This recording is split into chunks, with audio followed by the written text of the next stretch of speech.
একটা জিনিস লক্ষ্য করে দেখবেন, ভালো করে মাটি তৈরি করা হলো, উন্নত মানের সার প্রয়োগ করা হলো, গাছে কীটনাশকও দেওয়া হয়েছে, এরপরেও যখন আমরা আদা হারভেস্ট করতে যাব ফলন ভালো হয় না, অর্থাৎ আদা ভালো হয় না।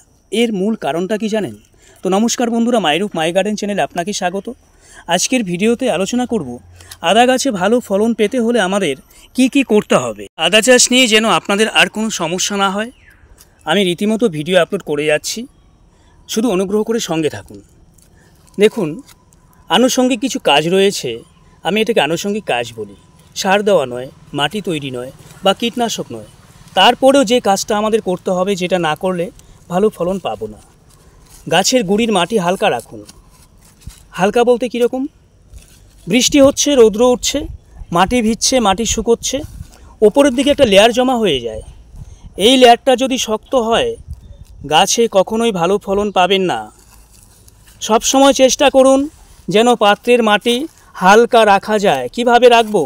উপায় হলো, যখন বৃষ্টি হবে তারপরে যখন রৌদ্র উঠবে, গুঁড়ির মাটি এভাবে খুঁড়ে দিন, এবং সেটা কখনোই কোনো কিছুর মাধ্যমে করবেন না, হাত দিয়ে কাজটা করবেন।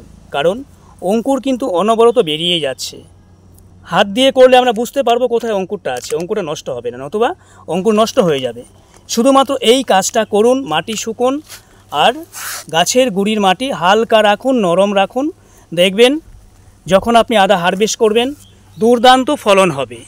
মাটি আমরা যত খোঁড়াখুড়ি করব, গাছে রোগের আক্রমণ ততটাই কমে যাবে। খোঁড়াখুড়ি বলতে এই নয় যে গাছের শিকড় পর্যন্ত ছিঁড়ে দেবো, এটা কখনোই করবেন না। কি উপকার আছে দেখুন। মাটিতে ছত্রাক বসবাস করে, মাটি যখন ভিজে থাকবে, স্যাঁতসেঁতে থাকবে, সেই মাটিতে বেশি ফাঙ্গাস আক্রমণ করে, গাছের গুঁড়ি পচে যায়, পাতা হলুদ হয়ে যায়। এগুলো কিন্তু এই কারণেই বেশিরভাগ হয়ে থাকে।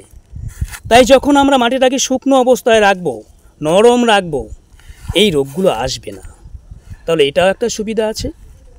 আর দ্বিতীয় হলো, গাছে ফলন ভালো হবে, গাছ মরবে না, গাছ সতেজ থাকবে। এই আনুষঙ্গিক কাজগুলো যদি আপনি করতে না পারেন, গাছে কিন্তু ভালো ফলন পাওয়ার আশা নেই। যেহেতু আমরা পাত্রের মাটিটা খুব ভালো করে তৈরি করি, ফলস্বরূপ এখানে প্রচুর পরিমাণে আগাছা জন্ম নেয়।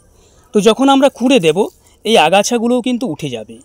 আগাছা যদি থাকে তাহলে কিন্তু গাছের ক্ষতি হবে, কারণ এরা এখান থেকে সারটা নিয়ে নেবে। আদা চাষ নিয়ে আজকের ভিডিওতে শুধুমাত্র এই তথ্যটাই দেবার ছিল। যদি আপনার কাছে উপযোগী বলে মনে হয়, বাগানে প্রয়োগ করুন, আপনার পরিশ্রম বৃথা হবে না। বাগান ভালো হোক, আপনি সুস্থ থাকবেন, ভালো থাকবেন, এই কামনা রইল। আর চ্যানেলের তথ্য যদি আপনার কাছে উপযোগী বলে মনে হয়, তাহলে প্লিজ চ্যানেলটা সাবস্ক্রাইব করে এভাবেই সঙ্গে থাকবেন। নমস্কার।